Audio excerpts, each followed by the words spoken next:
Feel like I've been trying to find out what an artist is, all my life. What things mean to you.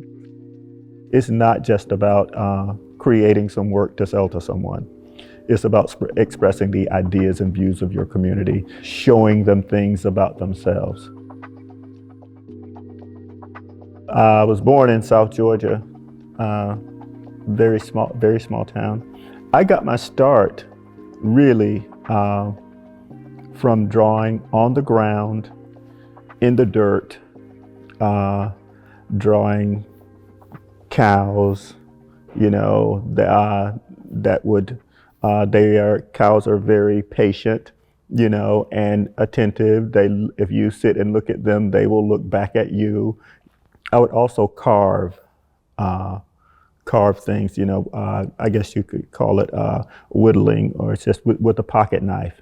That's basically how I got my start of carving and drawing. That began my practice. And it has continued, with different materials, different tools.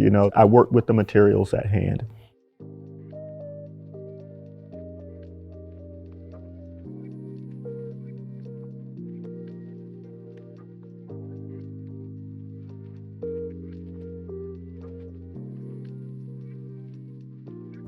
Working in Maine as an artist, I could never forget that I'm a Black artist. And it took me a long time to recognize the things that were of Maine that were getting into my artwork. The natural environment, the environment plays a big part in all of those. The sense of place is important, and it has to come through in the work.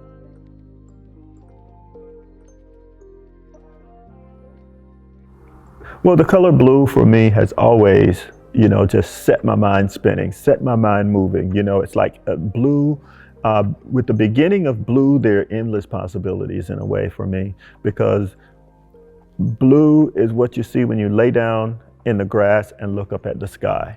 You see all of this blue, and then your mind begins to go.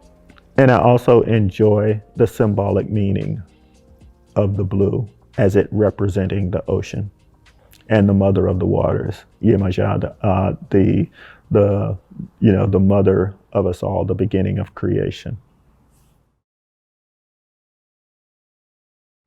A distant holler is my way of shouting from Maine to South Georgia and being heard, or vice versa, being in Maine and hearing a shout from South Georgia, from Louisiana, from Savannah, from California, all the way to Brazil.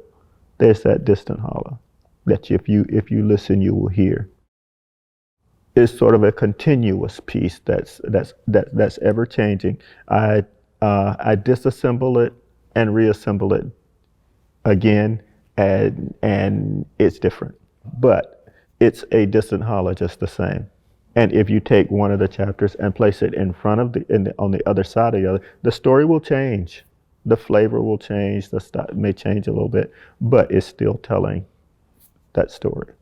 So I was really happy that the Farnsworth acquired a piece, because it tells us a story of Maine, of being in Maine, and of being in the United States, being in this country.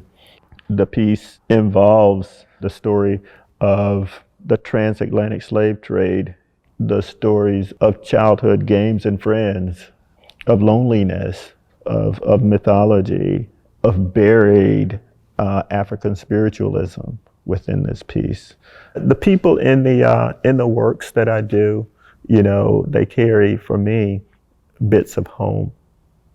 I always like to say that, whether I had gone to school to learn how to do visual communications and commercial arts and illustration, I would still have my personal works.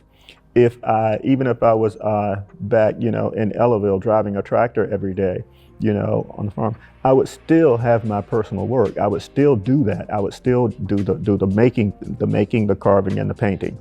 That is integral to who I am, whether it is a source of income or not, whether it is openly shared, with everyone.